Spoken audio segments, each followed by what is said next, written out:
Montana Territory. June 1878, the wind carried the scent of pine and earth as Nolan Lattimer reined in his horse at the crest of the hill, his boots caked in dust, his heart heavier than the rifle slung across his back. He had not planned on stopping. He was just passing through the edge of Stillwater, heading south toward Red Lodge, chasing no one and nothing. But something about the woman kneeling in the grass below caught him hard. She knelt at a grave marker, her dress tugged by the breeze, her shoulders trembling. No one else in sight.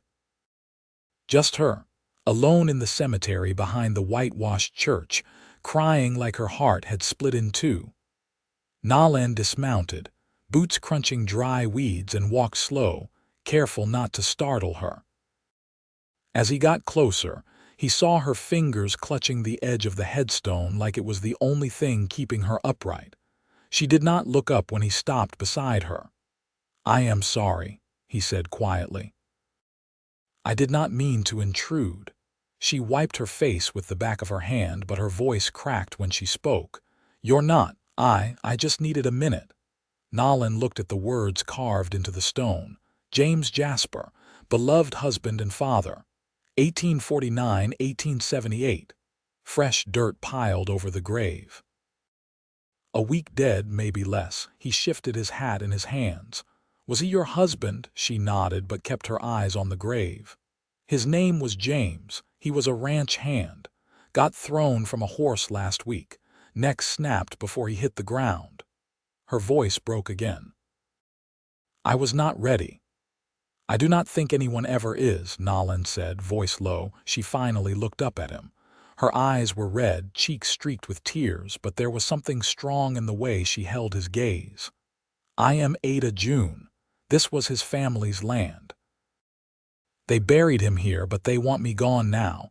Said the house belongs to his brother." Nolan's jaw tightened. "You have children, too." She blinked back another wave of tears. "Miriam is 6. Matthew is 4. They are with the neighbor for now. I do not know what I am going to do." Nolan looked out over the land. Wide, green, beautiful, but hard. He had known loss to his brother, then his whole outfit during a cattle drive gone wrong. He had buried too many friends in dirt like this.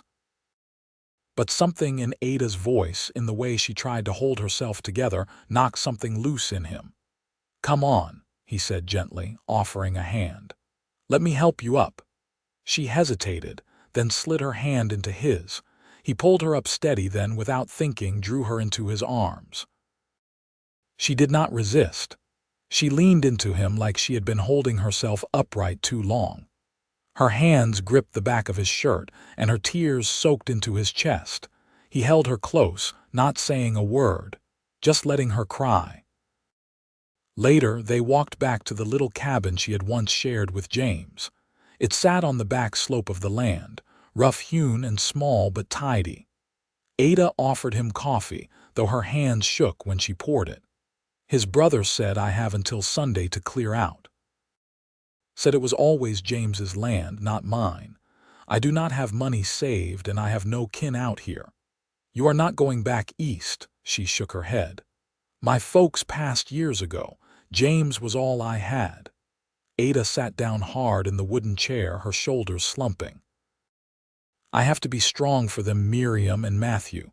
They are too young to know what all this means, but they keep asking when their papa is coming home."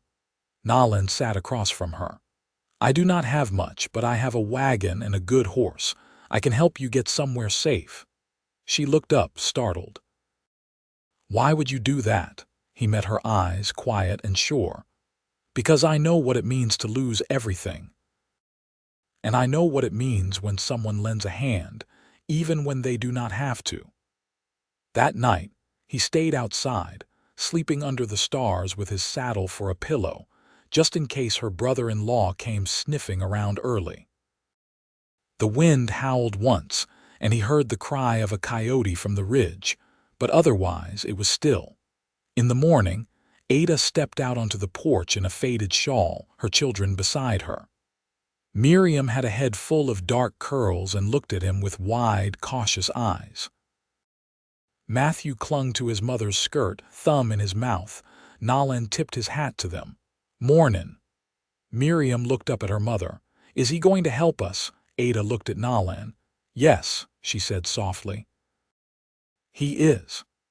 It took them 2 days to pack what little Ada had: a few dresses, some cooking tins, a worn Bible, the children's dolls, and a bundle of James's clothes she could not yet part with.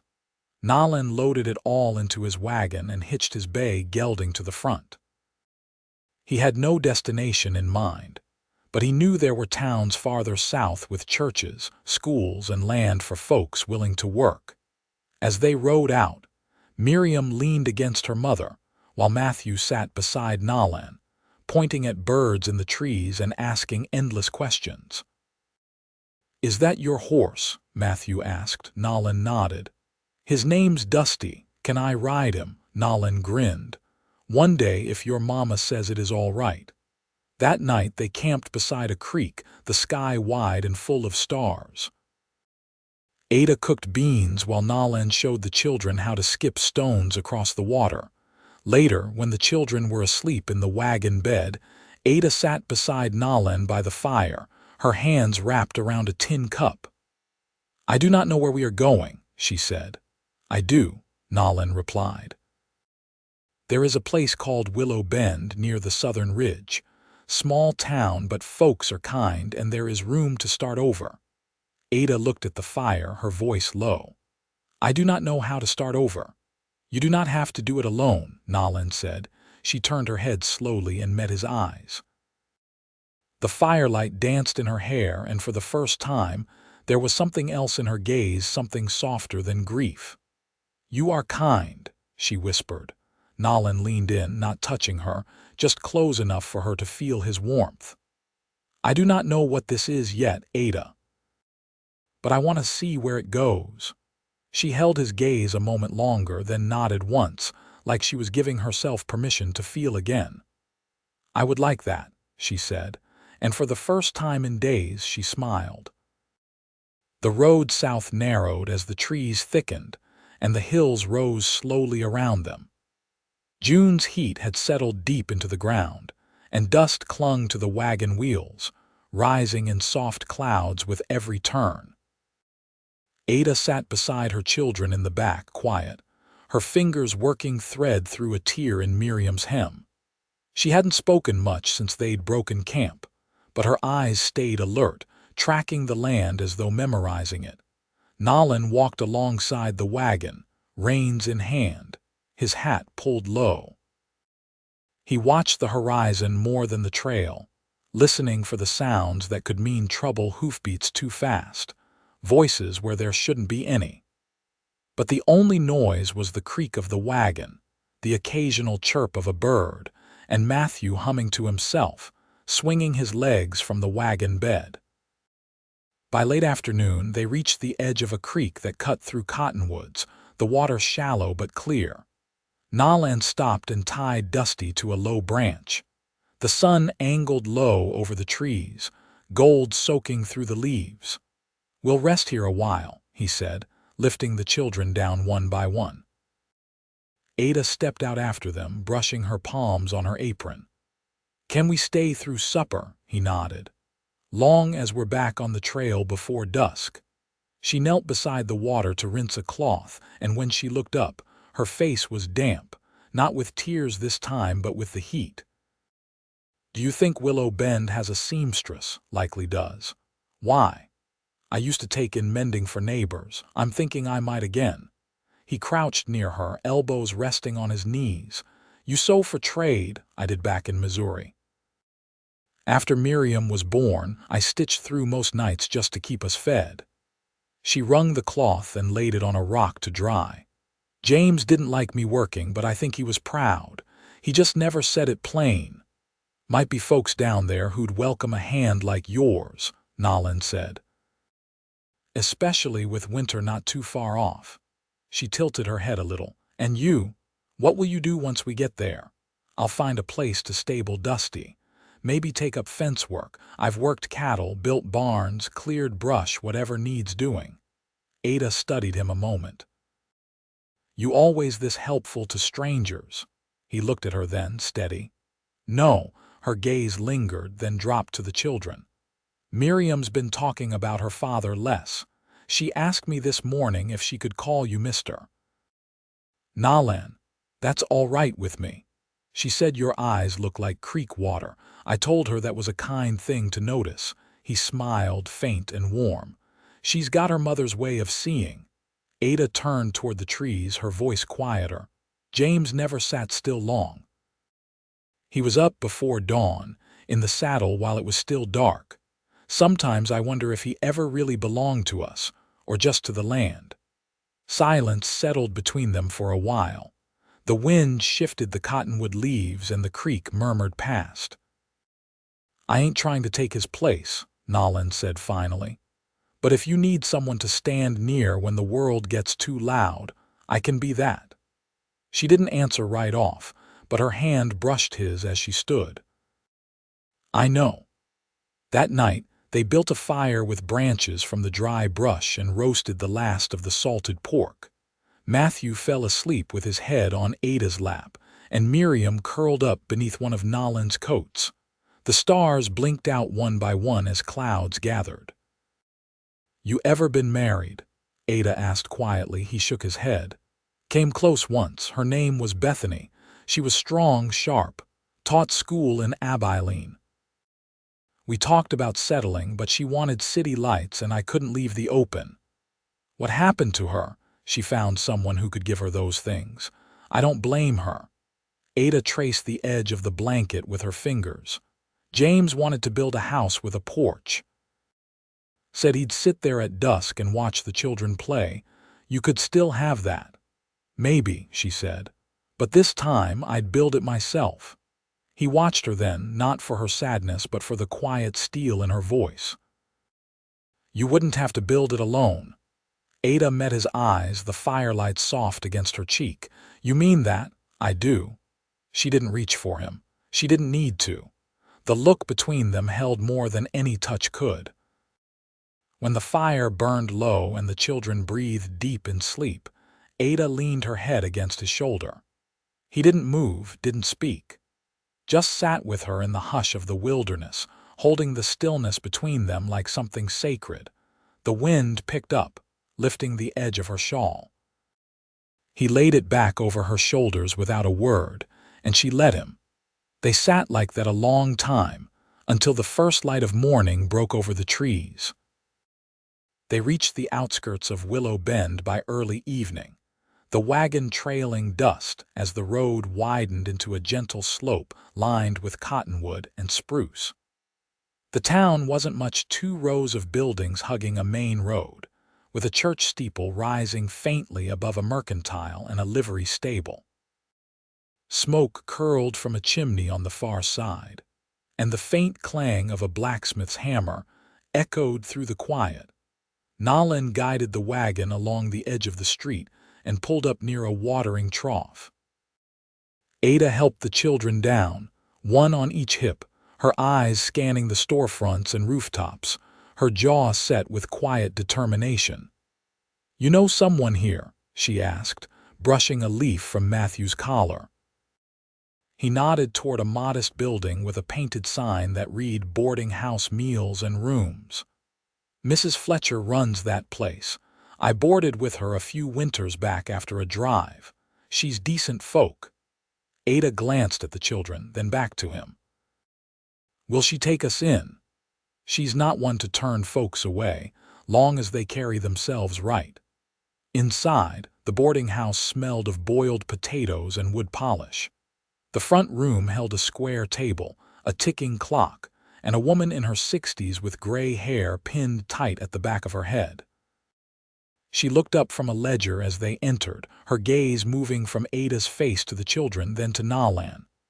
"Lord above, Nolan Lattimer," she said, setting her pencil aside. "I thought you rode south for good." "I meant to," he replied. "But life took a turn." "Mrs. Fletcher wiped her hands on her apron. "You bringing trouble? Only what's behind us. We're looking for space to breathe." She studied Ada for a beat. "You his wife," Ada straightened, her hands resting lightly on Miriam's shoulders. "No, ma'am, I'm widowed." "Children yours, they are, Mrs."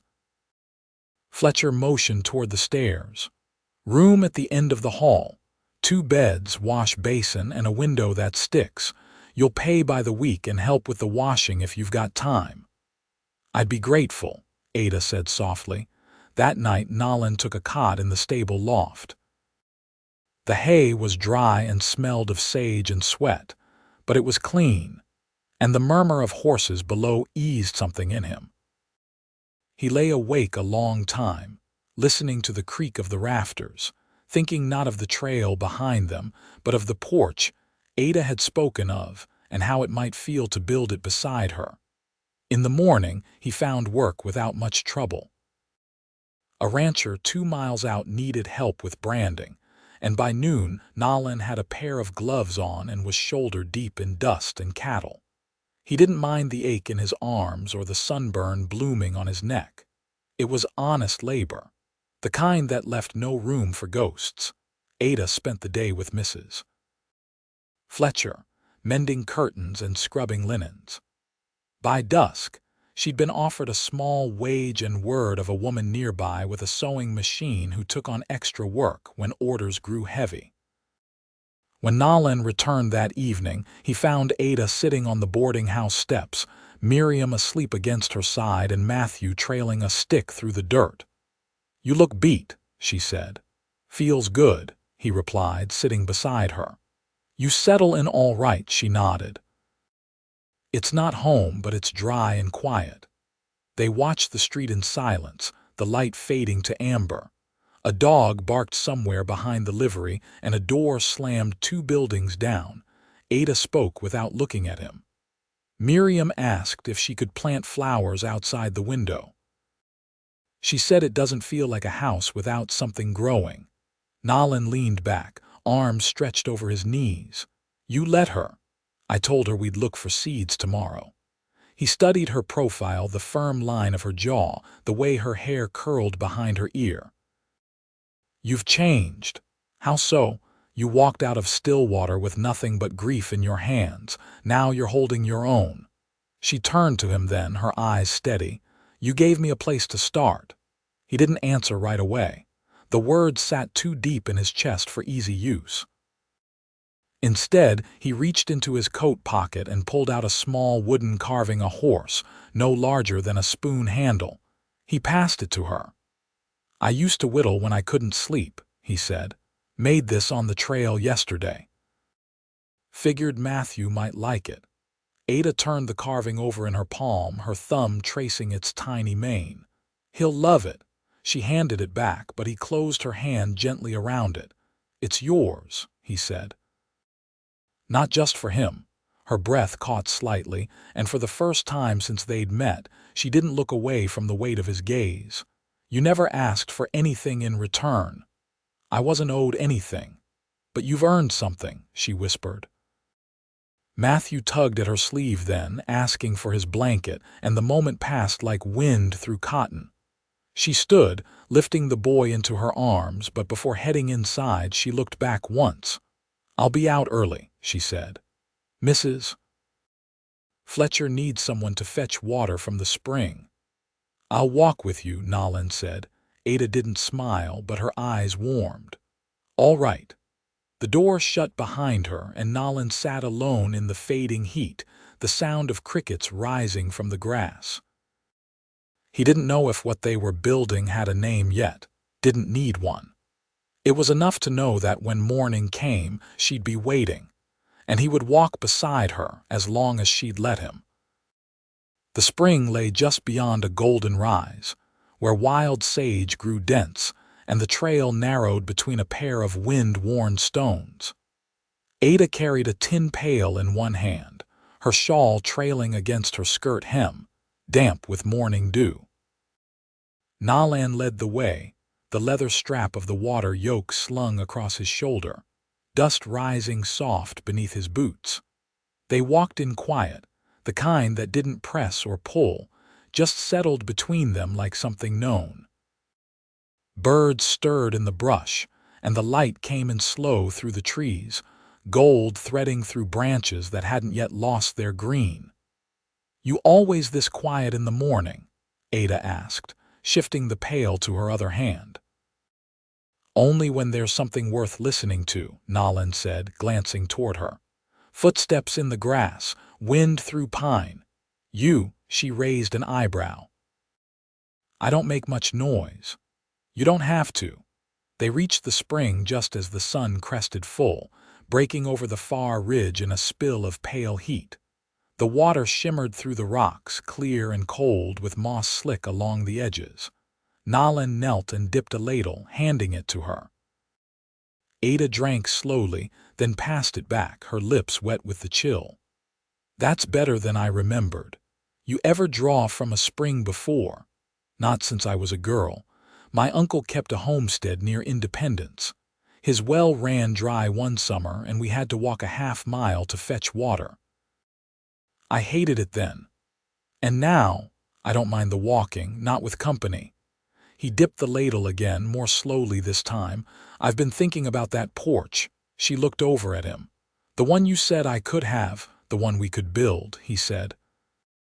"There's a plot on the east side of town, bit overgrown but level. Old man who owned it passed last winter. No heirs. What would you do with land? Put up 4 walls, a roof, and a place for those flowers Miriam wants. Maybe a small corral if the town'll allow it." She dipped her pail into the spring and watched the ripples settle. "You'd stay then, here, if you'd want that."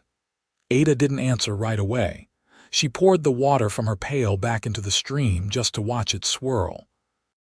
"I'm not afraid of roots," she said. "I'm afraid of sinking them in the wrong place." Nolan set his yoke down and sat on the edge of the spring, arms resting over his knees. "I've drifted since I was 20. Never stayed long enough to know the land past one season, but I'd learn it, Ada. I'd learn it if it meant you'd call it home." She sat beside him, close enough their sleeves brushed. "I kept James's letters," she said, voice low. "He wrote me from the trail when he first came west, called me his compass, said he'd follow me if the sky ever turned." Nolan's voice was quiet. "You still love him. I always will. But that love doesn't hold me the way it used to. It doesn't carry today." He turned to her then, not asking, not reaching, just looking. "And me, you're not a memory," she said. "You're here." The silence that followed wasn't empty. It was full of the breath between words, the space where something new took root. When they returned to the boarding house, Miriam ran to greet them, her apron streaked with flour. "Mrs. Fletcher let me help with biscuits," she said, holding up her hands. "See?" Ada crouched, brushing the flour from her daughter's cheek. "You feed that dough half the pantry. I only use 2 scoops." Nolan glanced toward the window. "Is Matthew still upstairs?" Miriam nodded. "He's drawing. A horse, I think. Said he's making it run fast like yours." Later that afternoon, Nolan visited the town clerk, whose office sat tucked between a feed supply and the barber's. The clerk, a narrow man with ink-stained cuffs, handed Nolan a paper to sign. "It's yours long as you keep the taxes current," he said. "And don't let the weeds grow up too high." When Nolan stepped back onto the street, the deed warm in his hand, the sky had shifted. The clouds were high and streaked with sun, and the wind had turned, carrying the scent of dry grass and pine. That evening, Ada found him near the edge of the lot, his coat shrugged off, sleeves rolled. He'd cleared a patch for a garden, the soil dark where he'd turned it. "You didn't wait," she said. "I didn't want to, not for this." She stepped closer, her hands still red from scrubbing. "I saw Mrs. Fletcher's eyes when I came back with those pails. She knows. She's known longer than we have." Ada reached for his hand, not quick but sure. Her fingers curled into his, and they stood there as the sun dropped low behind the ridge. "This isn't the end of the road, is it?" she asked. "No," Nolan said. "It's the start of something worth staying for." The first frost came early that year, silvering fence rails and curling the edges of the last garden leaves. Nolan stood outside the small cabin framed by fresh-cut beams, the roof shingled just the week before. Smoke drifted from the chimney, thin and steady, and the air carried the clean bite of pine. Inside, Ada stood at the stove, sleeves rolled, her hands dusted with flour. Miriam sat cross-legged near the hearth, sewing buttons onto a scrap of wool, while Matthew lined up carved animals across the windowsill, each one shaped by Nolan's steady hand and a borrowed knife. The room smelled of cinnamon bark and wood smoke. "You didn't have to chop more this morning," Ada said without looking up as Nolan stepped inside. "There's still plenty stacked behind the shed." He hung his coat by the door. "Snow's coming." "I'd rather be ahead of it." Ada stirred the pot slowly, then turned toward him, brushing a strand of hair from her cheek with the back of her hand. "You always expect the worst. I plan for it. That way, it doesn't knock you flat when it comes." She moved from stove to shelf, lifting a tin of dried beans down with both hands. "I used to think being prepared meant having full jars and a stocked larder. Now I think it means knowing who'll stand beside you when everything goes wrong." Nolan crossed to her, taking the tin from her hands and setting it gently aside. "I've known men who looked steady until the wind shifted. You don't move, even when the ground does." Ada's eyes met his, and for a moment the room fell quiet, no clatter, no breath, just the space between two hearts learning each other. "You're not the same man who brought us out of Stillwater," she said. He leaned against the cabinet, arms folded. "No, I'm not." "What changed?" He reached out, brushing his fingertips beneath her chin. "I stopped waiting for the next loss. That night the wind rose, rattling the shutters and loosening a few brittle leaves from the last stubborn branches. The cabin held warm, seams packed tight with moss and tarred cloth. They sat together after supper, children asleep beneath quilts Ada had stitched herself, each square a remnant of something worn but not wasted. "You've made this place into something real," Nolan said, tracing the edge of the table where Ada's hand rested. "I only patched what I could," she replied. "The rest came from you." He reached into his vest pocket and pulled out a narrow silver band, dull with age but carefully polished. He placed it on the table between them. "It was my mother's," he said. "She wore it near 40 years. My father gave it to her the day they laid the last stone of their chimney." Ada didn't move at first, then her fingers curled around the ring, light and slow. "You sure?" "I've been sure since you let me carry that last pail." She turned the band in her hand, the firelight catching on its edge. "I never thought I'd have this again, not with someone who sees me like you do." He stood, held out his hand. "Come here." She rose without hesitation and stepped into his arms. There was no rush in the way they held each other, only the deep, steady warmth of something built slow and sure. He tucked her against his chest, and she rested her cheek there as though it was a place she'd always known. "I figured we'd wait until spring," he said softly. "Let the ground thaw for gathering folks, but if you want sooner—" "I don't need a gathering," she murmured. "I need you and the children need you, that's enough." He kissed her hair, slow and deliberate. "Then it's settled."